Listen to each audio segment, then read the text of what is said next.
এই মুহূর্তে যে খবর পাওয়া যাচ্ছে, ইসকনের সমস্ত পদ থেকে সরানো হলো রাধা রমন দাসকে। গত কয়েকদিন ধরে আমরা যে রাধা রমন দাসকে বিভিন্ন সংবাদ মাধ্যমে বক্তব্য রাখতে বা বাইট দিতে দেখছিলাম, যে ইসকনের খাবার পরিবেশন হবে শহর কলকাতার যে সরকারি স্কুলগুলোতে, যে রাজ্য সরকার যে সিদ্ধান্ত নিয়েছে সেটা নিয়ে কিন্তু কথা বলছিলেন ইসকনের হয়ে এই রাধা রমন দাস। কিন্তু ইসকন তাকে হঠাৎ করেই তাকে সমস্ত পদ থেকে অব্যাহতি দিয়েছে বা সরিয়ে দিয়েছে। আর তিনি নিজেই, অর্থাৎ ওই রাধারমন দাস, তিনি নিজেই সোশ্যাল সাইটে তাকে যে সরানো হয়েছে সমস্ত পদ থেকে সেটা তিনি নিজেই জানিয়েছেন বলে জানা যাচ্ছে। কিন্তু কি কারণে তাকে সরানো হলো সমস্ত পদ থেকে, জানা যাচ্ছে যে এই রাধারমন দাস তিনি সোশ্যাল মিডিয়া সাইটে তিনি নিজের হ্যান্ডেলেই কিন্তু এক্স হ্যান্ডেলে তিনি জানিয়েছেন যে তাকে ইসকনের সব দায়িত্ব থেকে অব্যাহতি দিয়েছে কর্তৃপক্ষ। এবং এক্ষেত্রে প্রশ্ন জাগছে অনেকগুলো, যে সাম্প্রতিককালে তিনি যেভাবে রাজ্যের মুখ্যমন্ত্রী তিনি প্রশংসা করছিলেন, একেবারে খুল্লাম খুল্লা সংবাদ মাধ্যমে প্রশংসা করছিলেন, সেই কারণে কি, নাকি এই যে ডিম দেবে না ইসকন সেটাও তিনি তুলে ধরছিলেন, যে কি কি খাদ্য কতটা গুণাবলী কি না, সমস্ত সংবাদ মাধ্যমে তিনি বাইট দিচ্ছিলেন, প্রচারে চলে আসছিলেন, সেটা কি কারণ, নাকি এর পেছনে অন্য কোনো কারণ রয়েছে? যে এই রাধা রমন দাসকে সরানোর পেছনে বেশ কিছু কারণ পাওয়া যাচ্ছে। রাধারমন দাস তিনি নিজেই সোশ্যাল মিডিয়াতে বা তার যে এক্স হ্যান্ডেল রয়েছে সেখানে তিনি নিজেই জানিয়েছেন কি কারণে ইসকন তাকে সরিয়ে দিয়েছে। তিনি ঠিক কি লিখছেন একটু আপনাদের যদি পড়ে শোনাই।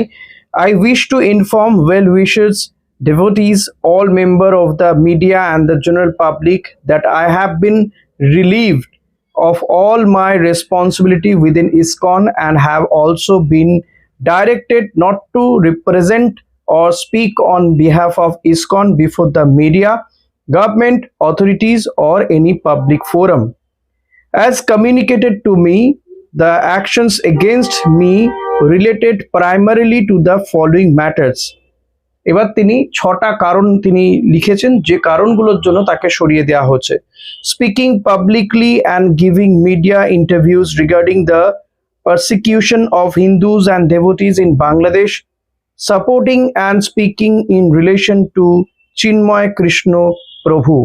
এই চিন্ময় কৃষ্ণ প্রভুর উপরে বাংলাদেশের যে অত্যাচার, হিন্দুদের উপরে যে অত্যাচার, তা নিয়ে তিনি পাবলিকলি মিডিয়ার সঙ্গে কথা বলেছিলেন, সেটা একটা কারণ। 2 নম্বর কারণ হচ্ছে legal notice to Maneka Gandhi, sending a legal notice in response to public allegation made against ISKCON by Shrimati Maneka Gandhi that ISKCON sells cow to butcher. এটাও তিনি হিন্দু ভাবাবেগে আঘাত লেগেছে মানেকা গান্ধীর ওপরে, এটা নিয়ে তিনি প্রতিবাদ করে তাকে বিরাট অঙ্কের একটা জরিমানা করে মামলা করেন সেটার জন্য।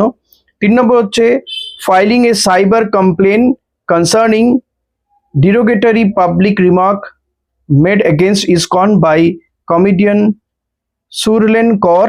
She had said ISKCON devotees are harami and porn wale. এটা একটা গেল। আরো যে দুটো কারণ তিনি বলেছেন সেগুলো বলছি আপনাদের সামনে একে একে। Making public statement defending Sanatana Dharma in response to eradicate Sanatan lobby, এটার জন্য। Sharing a social media post concerning the historical association of Donald Trump with the 1976 New York Rath Yatra.